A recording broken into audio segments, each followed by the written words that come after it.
गांधी जी ने सत्य के प्रयोग पुस्तक में एक बात कही। उन्होंने लिखा कि उन्होंने सत्य और अहिंसा के प्रयोग का एक प्रैक्टिकल उदाहरण बताया।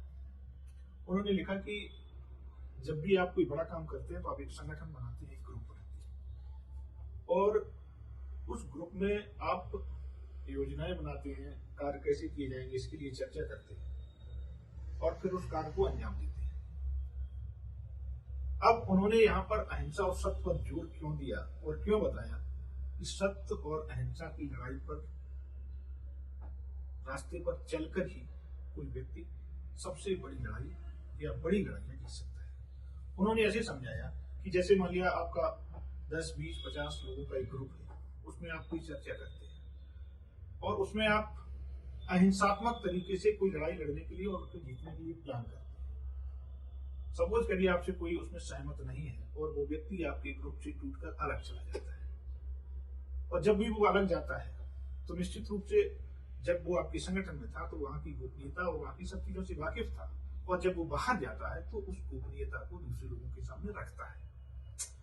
अब जब आपके पास छुपाने के लिए कुछ नहीं है, आपके प्रत्येक विचार में, आपके प्रत्येक लक्ष्य में, प्रत्येक आपके जो भी आप काम करना चाह रहे हैं उसमें सभी चीजें अहिंसात्मक है, तो वो बाहर जाके आपको एक्सपोज नहीं कर पाएगा। और अगर आप हिंसा की प्लानिंग कर रहे हैं, आप प्लानिंग कर रहे हैं कि किसी तरह से किसी को क्षति पहुंचाई जाए, ये साजिश रची जाए और वो साजिश रची जाए जो कि वैधानिक नहीं है, जो कि लीगली उसको वैलिड नहीं कहा जा सकता, वो एक अपराध है, तो वो चीज जब वो बाहर जाके कहेगा तो निश्चित रूप से आपकी जो भी आपने प्लानिंग की है वो पूरी की पूरी प्लानिंग चौपट हो जाएगी। और जब वही प्लानिंग आपकी अहिंसा पर आधारित होगी, सब पर आधारित होगी, तो जब आपसे जो व्यक्ति सेटिस्फाइड नहीं है, आपके संगठन से सेटिस्फाइड नहीं है, बाहर निकल के कहेगा जाकर, तो आपके प्लानिंग पर कोई असर नहीं आएगा, बल्कि जनता में आपकी प्लानिंग जब जाएगी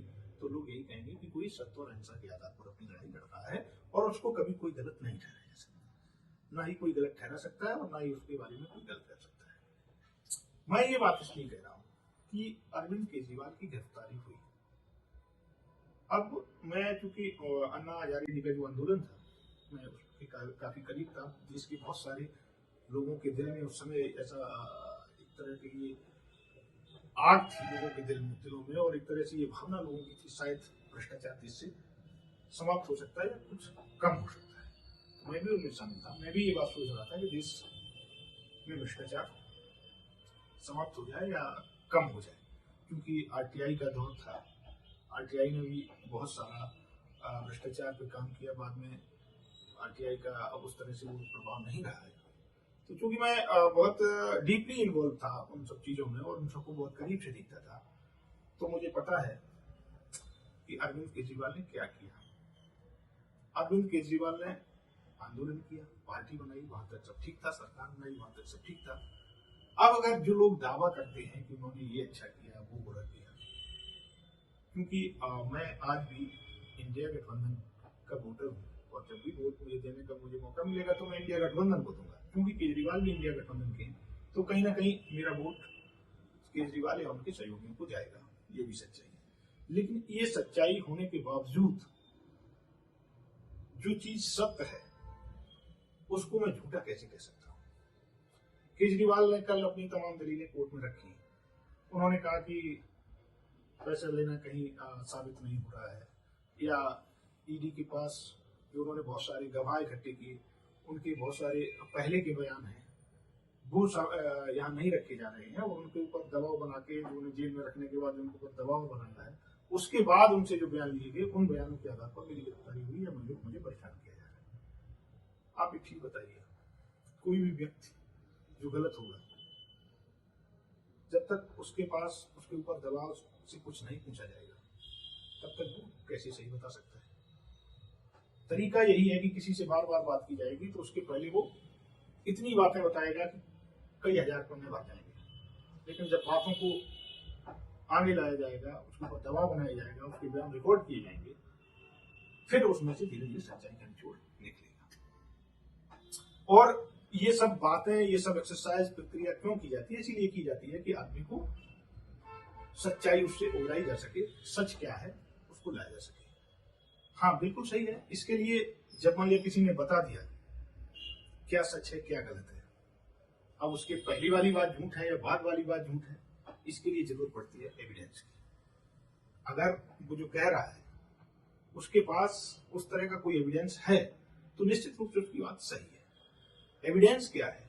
एविडेंस ये है, जब आंदोलन का समय था तो इनकी एक वेबसाइट थी, उस पर इन्होंने ऑनलाइन चंदा मांगा था, और उस वेबसाइट को जब मैं खोल के देखा था, एक ऐप था, तो उसमें प्रत्येक मिनट में 2 या 3 डोनेशन, या कभी कभी तो 10 सेकंड में, 5 सेकंड में या 30 सेकंड में लगातार डोनेशन आता रहता था, उसमें पैसे लगातार आते रहते थे।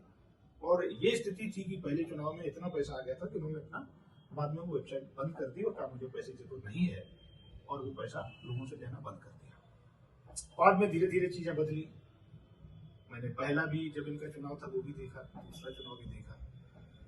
जब मैंने इनका तीसरा चुनाव देखा तो तब तक कुछ ऐसे लोग इन्वॉल्व हो चुके थे जिनको मैंने प्रचार करते समय ये नहीं सुना जो पहले मैं सुनता था कि व्यक्ति को, किसी भी वोटर को सच्चाई के बारे में बताइए, उसको मोटिवेट करिए, चीजें बताइए और उसको अपने पक्ष में लाइए।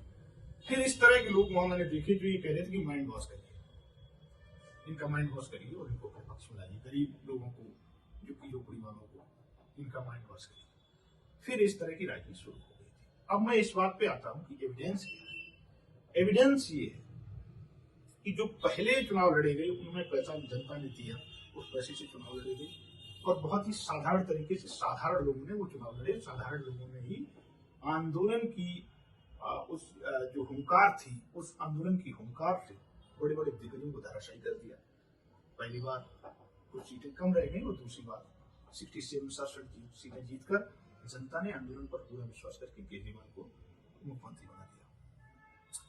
धीरे धीरे लोगों के सामने जब ये एक्सपोज हुए, ये चीजें सामने आई, तो लोगों को विश्वास हुआ कि ये लोग भी दूसरी लोगों की तरह ही हैं।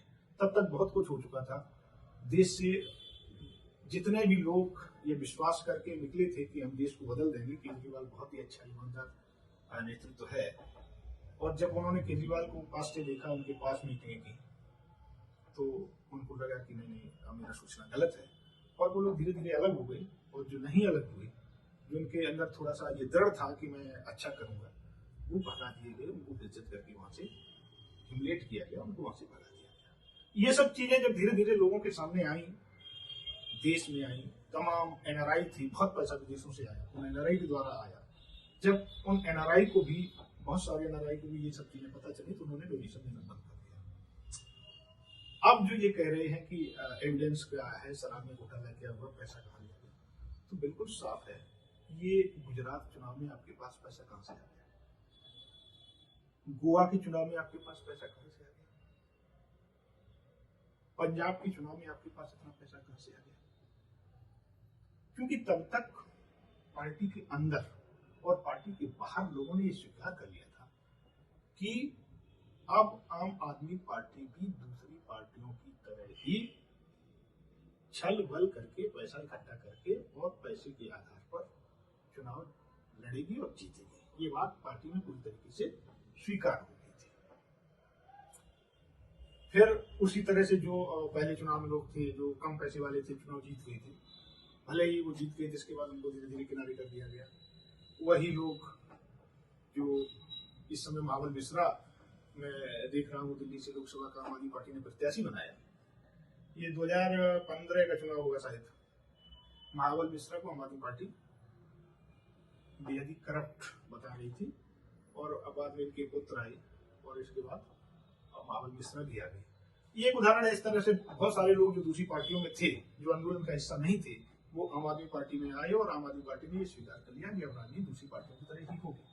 जब राजनीति दूसरी पार्टियों की तरह ही होगी, तो जाहिर सी बात है आप फिर इस चीज का डिफेंड नहीं ले सकते कि मैं दूसरे लोगों से अलग हूं। इसके बाद वही चीजें हुई कि प्रचार प्रसार पर बहुत ज्यादा खर्चा और वास्तविकता में कुछ नहीं, वही दिखावे की राजनीति, वही धर्म की राजनीति, इस तरह की चीजें हुई, और बाद में परिणाम आपके सामने। तो मेरा कहने का मतलब ये है कि सवाल ये है कि दूसरे नेताओं को गिरफ्तार ये बीजेपी की ईडी है, ये लोग क्यों नहीं करते हैं, इनको क्यों कर लिया, इनके तमाम नेताओं को क्यों भीतर डाल दिया? क्योंकि उन्हें आपकी हकीकत पता चल गई, उन्हें आपकी जमीन की जो सच्चाई है वो पता चल गई कि आपके पास जमीन नहीं है। आपके पास जमीन क्या थी? आपके पास जमीन सच्चाई की थी, सत्य की थी। लोग पूरे देश के आपके साथ विश्वास के साथ, सच्चाई के साथ जुड़े थे कि आप अच्छे लोग हैं, आप भ्रष्टाचार को दूर करेंगे। जब उन्होंने देखा कि आप तो उन सबसे एक कदम आगे हैं, तो वो आपको छोड़कर चले गए। और आज भारतीय जनता पार्टी को इस बात का पूरा आभास है। वो तो इंडिया गठबंधन है, इसलिए आपके थोड़े बहुत आंदोलन हो भी रहे हैं, नहीं तो जो सीट्स पर बैठा होता है उसके इर्द गिर्द उसी स्वभाव के लोग इकट्ठे होते हैं। केजरीवाल ने जो भयंकर चतुराई की राजनीति की है, इसीलिए उनके आसपास पूरे के पूरे चतुर लोग इकट्ठे हो गए। निश्चित रूप से आज वो मौका तलाश रहे होंगे कि मुझे क्या करना है, क्योंकि उन्हें केजरीवाल की पूरी राजनीति पता है। मैंने बहुत गहराई से देखा, इसलिए मैं बता रहा हूँ। मुझे केजरीवाल की राजनीति पता है कि केजरीवाल की जो राजनीति है वो कहीं भी सत्य और अहिंसा पर आधारित नहीं है, और उसी का ये परिणाम है कि आज उनको इतनी बड़ी परेशानी और इतनी बड़ी समस्या का सामना करना पड़ रहा है। अगर वो आंदोलन के मूल सिद्धांतों पर चले होते, गांधी की फोटो आंदोलन में थी, बाद में स्वयं अरविंद केजरीवाल ने गांधी की फोटो हटाकर भगत सिंह और बाबा साहब की फोटो लगाई। भगत सिंह और बाबा साहब की फोटो से किसी को ऐतराज नहीं है, लेकिन अगर इसलिए लगाई जाए कि गांधी से वोट नहीं मिलेगा, इनसे वोट मिल जाएगा, तो ये निश्चित रूप से ऑब्जेक्शनेबल है, आपत्तिजनक है। ऐसा नहीं होना चाहिए। अब आप गांधी आपको याद आ रहे हैं, गांधी के साथ आपकी तस्वीरें वायरल हो रही हैं, मतलब उनके साथ अपनी फोटो लगा के आपके कार्यकर्ता डाल रहे हैं। अगर गांधी के सिद्धांतों पर चले होते हैं तो ये स्थिति कभी नहीं आती। मुझसे कोई ये पूछे कि क्या बीजेपी अच्छी है? बिल्कुल नहीं अच्छी है। क्या आप बीजेपी को वोट दे सकते हैं? बिल्कुल नहीं दे सकता। क्यों नहीं दे सकते? उसका कारण है, उसका कारण बिल्कुल साफ है। बीजेपी संवैधानिक संस्थाओं को खत्म कर रही है। संवैधानिक संस्थाएं खत्म हो जाएंगी, संविधान बर्बाद हो जाएगा। बीजेपी आरएसएस की विचारधारा से प्रभावित है। आरएसएस की विचारधारा से प्रभावित ही क्या, उस आरएसएस की विचारधारा और बीजेपी की विचारधारा ही है। समाज में वर्ग व्यवस्था लागू करना चाह रहे हैं, और बीजेपी का जो विचार है वर्ग व्यवस्था को लागू करना है, संविधान को खत्म करना है, आरक्षण को खत्म करना है, गरीब को गरीब रहने देना है, और पूंजीपतियों के पक्ष में है, किसानों के खिलाफ है। बहुत सारी ऐसी चीजें हैं जिसके आधार पर हम बीजेपी को वोट नहीं दे सकते। मैं कभी भी बीजेपी का समर्थन नहीं कर सकता। अब लेकिन इसका मतलब ये नहीं है कि केजरीवाल या जो दूसरे लोग कर रहे हैं उनको आंख बंद करके अंध भक्तों की तरह मैं ये स्वीकार कर लूं कि नहीं नहीं नहीं, तो बिल्कुल सही कर रहे हैं, ये नहीं सही कर रहे हैं, तो मैं कह रहा हूँ ये नहीं सही कर रहे हैं, इनको मैं वोट अपना नहीं दे सकता। लेकिन उनको भी मैंने देखा है। मुझे तो लग रहा है कि केजरीवाल ने इंडिया का गठबंधन का जो सहारा है, जो उनका साथ है, इसीलिए लिया है क्योंकि उन्हें शायद पहले से इस चीज का आभास था कि बाद में आगे चल के ऐसा होगा, मेरी गिरफ्तारी होगी। तब शायद हमारे पास अब आंदोलन की ताकत नहीं है, हम लोग देशव्यापी बड़ा आंदोलन नहीं कर सकते हैं, तो इंडिया गठबंधन के लोग शामिल होंगे और एक बड़ा आंदोलन हो सकता है जिसके बाद सरकार को दबाव बनाया जा सके। हालांकि वो हो भी रहा है, लेकिन जनता आपके पक्ष में उतनी नहीं है क्योंकि उसको सच्चाई पता है। जब अन्ना रामलीला मैदान में बैठे थे, सूचना लोगों के पास गई थी, लोग अपने मन से स्वस्फूर्त से आंदोलन में गए, वहां इकट्ठे हुए। क्या आज ऐसी स्थिति है कि अरविंद केजरीवाल की फोटो लगाकर नाम लेकर कोई रामलीला मैदान में बैठ जाए और वहां हजारों लाखों की भीड़ जमा हो जाए और वो वहां से न हटे? ऐसा मुझे तो कम से कम दिखाई नहीं देता है। तो आज अगर राजनीति जो है, जो देश लेवल पर है, राष्ट्रीय लेवल पर है, बहुत ही दूषित है, बहुत ही खराब है। इस राजनीति को निश्चित रूप से बदलना चाहिए, मैं भी इसका पक्ष करता हूं। लेकिन कोई ये कहे कि केजरीवाल जैसे लोग जो असत्य को असत्य से काटना चाह रहे हैं, जो हिंसा को चतुराई से या अति होशियारी से उसको दबाना चाह रहे, खत्म करना चाह रहे, ऐसा नहीं हो सकता है। जब भी आप असत्य से लड़ेंगे तो आप सत्य के मार्ग पर चलकर ही असत्य को आप हरा सकते हैं। आप कभी भी एक बड़ी लड़ाई तभी जीत सकते हैं जब आप सत्य और अहिंसा के रास्ते पर चलेंगे, जब आप गांधीवाद के रास्ते पर चलेंगे। ये तमाम यूनिवर्सिटियों से पढ़कर आए इंग्लिश बोलने वाले लोग, अति चतुर लोग, अच्छे परसेंटेज के नंबर लेने वाले लोग, ये बड़ी नौकरियां कर सकते हैं, ये रोबोट हो सकते हैं, ये बिजनेस अच्छा कर सकते हैं, ये बड़ा मुनाफा कमा सकते हैं, ये कुछ भी कर सकते हैं, लेकिन ये राजनीति में बदलाव नहीं ला सकते। ये सत्य और अहिंसा के रास्ते पर चलकर राजनीतिक बदलाव लाने की इन लोगों के अंदर क्षमता नहीं है। मैं उनकी बात कर रहा हूं जो आज केजरीवाल के साथ है, चाहे वो संदीप पाठक हो, चाहे वो दिलीप पांडे हो, चाहे वो राघव चड्ढा हो। बताइए, राघव चड्ढा जो कहते थे, जिसका कॉन्सेप्ट था पार्टी का, हम आम लोग हैं और आम लोगों के लिए लड़ाई लड़ाएंगे, छोटे मकानों में रहेंगे, वो व्यक्ति सिर्फ इस आधार पर सुप्रीम कोर्ट चला जाता है कि उसका जो बंगला अलॉटमेंट हुआ है वो किसी सीनियर राज्यसभा मेंबर को मिलना चाहिए, वो उसको मिल गया। बाद में इस पर आपत्ति हुई तो उसका बंगला का अलॉटमेंट कैंसिल कर दिया गया, उसका कैंसिलेशन हो गया। तो वो इस आधार पर सुप्रीम कोर्ट तक चला जाता, नहीं सर मुझे ये बंगला चाहिए। इस तरह के लोग लड़ाइयां लड़ सकते हैं। इस तरह के लोग इस भारतीय जनता पार्टी और आरएसएस की जो इतनी गहरी साजिश की जड़ें हैं, उनसे ये लोग लड़ सकते हैं। सच्चाई तो ये है कि ये लोग भी उन्हीं के शामिल लोग हैं और ये लोग कभी भी इस लड़ाई को नहीं जीत सकते।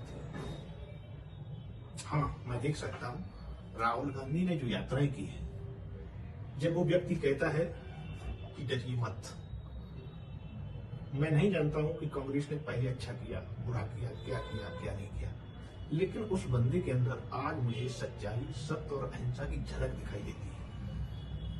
राहुल गांधी की विचारधारा भारतीय जनता पार्टी को हरा सकती है, लेकिन कोई ये सोचे कि केजरीवाल की विचारधारा भारतीय जनता पार्टी को हरा देगी, ऐसा कभी भी संभव नहीं है।